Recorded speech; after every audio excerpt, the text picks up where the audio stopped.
পথ মেকার চ্যানেলে তোমরা এর আগে বিভিন্ন স্ট্র্যাটেজি ভিডিও দেখেছো, কোয়ান্টিটিভ অ্যাপটিটিউডের সলভ দেখেছো। তো এর পাশাপাশি আমি আজ থেকে একটা নতুন টপিক শুরু করতে চলেছি। সেটা হচ্ছে যে তোমাদের কারেন্ট অ্যাফেয়ার্স যেগুলো রয়েছে সেখানকার কিছু পয়েন্ট, কিছু টপিক আমি নিয়ে ডিটেল আলোচনা করব, যাতে তোমাদের কারেন্ট অ্যাফেয়ার্সের এই পোর্শনটার ইমপ্রুভ হয় এবং তোমাদের মনে থাকে। সেগুলো ডিটেল আলোচনা হবে, খুব ছোট ছোট ভিডিও হবে, খুব বেশি সময়ের ভিডিও হবে না, ঠিক আছে? তো যাতে তোমাদের কারেন্ট অ্যাফেয়ার্সটা ইমপ্রুভ হয় মেন্সের ক্ষেত্রে গিয়ে, যাতে কোনো সমস্যা না হয়, সেইটার জন্যই কিন্তু এই সিরিজটা নতুন আজ থেকে চালু হলো, ঠিক আছে? তোমাদের একটু সাপোর্ট দরকার। তোমরা যদি এটাকে সাপোর্ট করো, তোমরা অবশ্যই কমেন্টে জানাবে যে তোমাদের এটা দরকার কি না। যদি দরকার মনে হয় তাহলে অবশ্যই আমি তোমাদের জন্য কিন্তু এটা কন্টিনিউ করব এই সিরিজটা। তো যাই হোক, যারা চ্যানেলে নতুন তারা অবশ্যই চ্যানেলটিকে সাবস্ক্রাইব করে দিও, আর ভিডিও ভালো লাগলে অবশ্যই এটা লাইক করো, আর কমেন্টে জানিও তোমাদের এই সিরিজটা দরকার কিনা। তো চলো ভিডিওটা শুরু করি।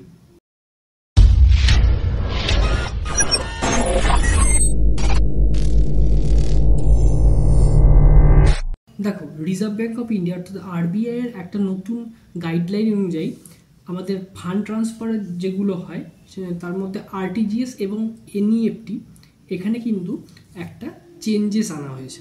তো কী চেঞ্জেস সেটা নিয়ে কিন্তু আজকে ডিটেল আলোচনা করব। তো দেখো, এতদিন পর্যন্ত আরটিজিএস এবং এনইএফটিতে এই সুবিধাটা ছিল না, ঠিক আছে? তার ফলে এই আরটিজিএস এবং এনইএফটি করার ক্ষেত্রে কিন্তু একটা রিস্ক কাজ করতো।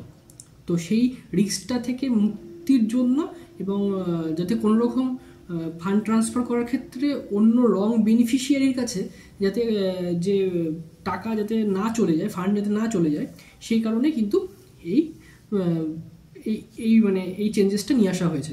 তো কী সেই চেঞ্জেস সেটা নিয়ে কিন্তু আলোচনা করব।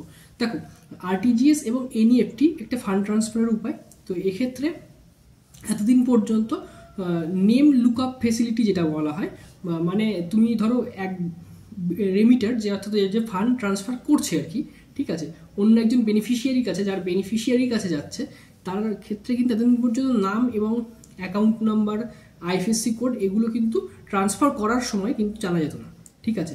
তো এখন থেকে সেই ফেসিলিটিটা কিন্তু আরটিজিএস এবং এনইএফটিতে অ্যাড হতে চলেছে, ঠিক আছে? মানে কীরকম ঠিক বিষয়টা একটা উদাহরণ দিয়ে বোঝাই, তাহলে বুঝতে পারবে। ধরো আমরা অনেকেই আইএমপিএস করে থাকি বা ইউপিআই আমরা ইউজ করে থাকি, তখন দেখবে অ্যাকাউন্ট নাম্বার, নাম এবং আইএফএসসি কোড দিলে কিন্তু আমরা বেনিফিশিয়ারির অ্যাকাউন্ট নামটা ভেরিফাই করার সুযোগ পাই, ঠিক আছে? তার ব্যাঙ্কিংয়ে কী নামটা আছে, যখন আমরা সেটা অথেন্টিক কিনা সেটা কিন্তু একটা নামটা শো করে। তো এই ফেসিলিটিটা আরটিজিএস এবং এনইএফটিতে ছিল না, সেটা কিন্তু অ্যাড হবে। আচ্ছা, এবার প্রশ্ন হচ্ছে আরটিজিএস এবং এনইএফটির ক্ষেত্রে যখন অ্যাড হবে, এটা কবে থেকে অ্যাড হবে? তো আরবিআই গাইডলাইন অনুযায়ী আরবিআই যে নির্দেশিকা জারি করেছে সেক্ষেত্রে বলা হচ্ছে যে 1 এপ্রিল 2025 থেকে, অর্থাৎ নিউ ফিনান্সিয়াল ইয়ার থেকে কিন্তু এই নেম লুকআপ ফেসিলিটির কিন্তু চালু হচ্ছে। তাহলে এর ফলে কি হবে?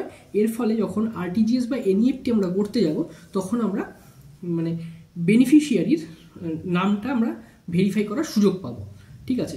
তো এবার প্রশ্ন হচ্ছে যে এই ফান্ড ট্রান্সফারটা যে হচ্ছে আরটিজিএস এর পুরো নাম হচ্ছে রিয়াল টাইম গ্রস সেটেলমেন্ট। আরও একবার বলছি, রিয়াল টাইম গ্রস সেটেলমেন্ট। আচ্ছা, এনইএফটি যেটা রয়েছে সেটা হচ্ছে ন্যাশনাল ইলেকট্রিক ফান্ড ট্রান্সফার, ঠিক আছে? ন্যাশনাল ইলেকট্রিক ফান্ড ট্রান্সফার, ওকে।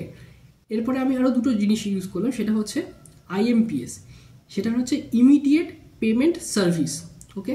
আর একটা ইউজ করলাম সেটা হচ্ছে ইউপিআই, যেটা আমরা প্রত্যেকেই ইউজ করি প্রায়, সেটা হচ্ছে ইউনিফাইড পেমেন্ট ইন্টারফেস। তো এই আরটিজিএস এবং এনইএফটি দুটোই ফান্ড ট্রান্সফার হচ্ছে, তো এদের মধ্যে পার্থক্যটা কি সেটা একটু জেনে নিই।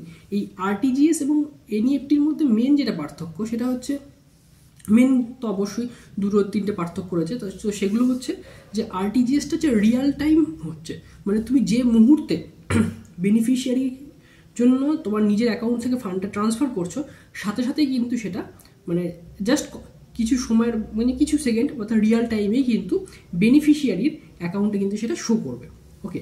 নেফটের ক্ষেত্রে কী হয়, মানে এনইএফটির ক্ষেত্রে কী হয়, সেই সময়টা কিন্তু একটু বেশি লাগে, মানে 30 মিনিট ম্যাক্সিমাম 35 মিনিট এর মধ্যে কিন্তু বেনিফিশিয়ারির অ্যাকাউন্টে সেই ফান্ডটা শো করে। এনইএফটির ক্ষেত্রে কী হয়, একটা ব্যাচ প্রসেস হয়, মানে 30 মিনিট পর পর করে একটা ব্যাচ চলে, তখন কিন্তু ফান্ডটা ট্রান্সফার হয়, ঠিক আছে? এবার আরটিজিএস এর আরও একটা যেটা পার্থক্য এনইএফটির সাথে, সেটা হচ্ছে যে আরটিজিএস করতে গেলে তোমার মিনিমাম 2 লাখ টাকা তোমার ফান্ড ট্রান্সফার করার ক্ষেত্রে লাগবে। মানে তুমি মিনিমাম 2 লাখ থেকে কিন্তু তুমি আরটিজিএসটা করতে পারবে।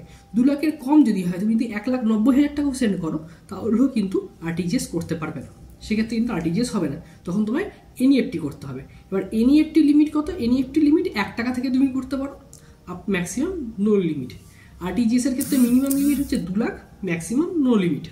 ঠিক আছে, এবার যখন বড় বড় অ্যামাউন্ট যখন তোমার ট্রান্সফার করা হয় তখন আরটিজিএসটাই করা হয়। তো এবার যেহেতু বড় বড় অ্যামাউন্ট ট্রান্সফার হচ্ছে, ঠিক আছে, সেখানে রং বেনিফিশিয়ারির অ্যাকাউন্টে যদি সেটা ট্রান্সফার হয়ে যায় সেক্ষেত্রে একটা রিস্ক কাজ করে। সেই জন্যই কিন্তু এই নেম লুকআপ ফেসিলিটিটা আসতে চলেছে। এটা কবে থেকে আসছে? 1 এপ্রিল 2025 থেকে। তো এই ছিল আজকের ভিডিও। এরকম ভিডিও যদি তোমরা দেখতে চাও অবশ্যই কমেন্ট করবে, আর চ্যানেলে নতুন হলে একটা সাবস্ক্রাইব করে দিও, আর ভিডিও ভালো লাগলে অবশ্যই লাইক করে দিও। তো এই সিরিজটা কিন্তু কন্টিনিউ হতে থাকবে, এতে তোমাদের কারেন্ট অ্যাফেয়ার্সটাও ইমপ্রুভ হবে, তোমাদের অনেকটা সময় কিন্তু মাথায়ও থাকবে। তো চলো দেখা হচ্ছে নেক্সট ভিডিওতে।